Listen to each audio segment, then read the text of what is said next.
அருமையானவர்களே, இந்த நாளிலும் அவருடைய வார்த்தை நான் கொண்டு வருகிறேன்.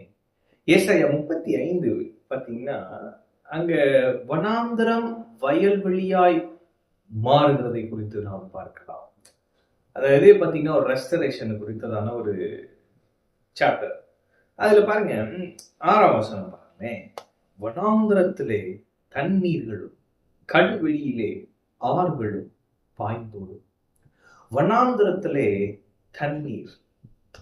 அப்ப அடுத்து என்ன போட்டிருக்குன்னா, வெட்டாந்தரை தண்ணீர் தடாகமும் வறண்ட நிலம் நீரூற்றுகளாகும் வலுச்சற்பங்கள் தாவரித்து கிடந்த இடங்களிலே புல்லும் கொறுக்கையும் நாணலும் உண்டாகும்.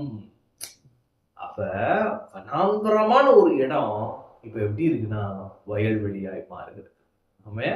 அப்ப உங்க வாழ்க்கையில வனாந்தரம் போன்ற வாழ்க்கையாய் ஒருவேளை உங்க வாழ்க்கை இருக்கலாம், அல்லது உங்க வாழ்க்கையில சில ஏரியாஸ்ல ஒரு ட்ரைனஸ், ஒரு வில்டர்னஸ் எக்ஸ்பீரியன்சஸ் இருக்கலாம். வனாந்தரம் போன்ற சூழ்நிலை ஆண்டவர் சொல்லுகிறார், வனாந்தரம் வயல்வெளியாய் மாறும். ஆமே. எப்படி போட்டிருக்கு பாருங்களேன், வனாந்தரத்திலே தண்ணீர்களும் கடுவெளியிலே ஆறுகளும் பாய்ந்தோடும்.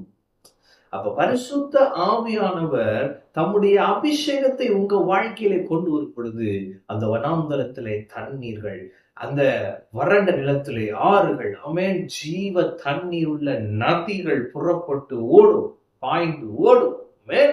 அப்படி இருக்கிறப்ப என்ன ஆகுதுன்னா, வெட்டாந்தரை போன்ற வாழ்க்கை கூட தண்ணீர் தடாகம், பூல் ஆஃப் வாட்டர். வறண்ட நிலம் தான், ஆனா அது எப்படி இருக்கா, நீரூற்று. அப்போ ஒரு ஃபவுண்டனா மாறுது.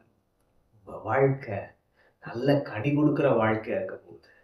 உங்க வாழ்க்கை வயல் நிலங்கள் போன்ற பசுமையான வாழ்க்கையா இருக்க போகுது. இன்றைக்கு வறட்சி இருக்கலாம், ஆனால் கர்த்தருடைய வார்த்தை வருகிறது, வனாந்தரம் வயல்வெளியாய் மாறும். ஆமென். ஒரு டிவைன் ரெஸ்டரேஷனை கர்த்தர் உங்க வாழ்க்கையில கொண்டு வருகிறார். பரிசுத்த ஆவியானவராலேயே ஆகும். ஆமென். பலத்தினாலும் அல்ல, பராக்கிரமத்தினாலும் அல்ல, என்னுடைய ஆவியினாலேயே ஆகும் என்று கர்த்தர் சொல்லுகிறார். எனவே நான் சொல்கிறேன், உங்க வனாந்தரம் வயல்வெளியாய் மாறும்.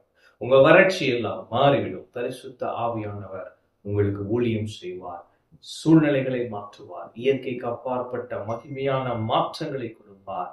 நீங்கள் ஆச்சரியப்படுவீர்கள். வனாந்தரம் வயல்வெளியாய் மாறும். நாம் கர்த்தர் இருக்கிறார். கர்த்தர்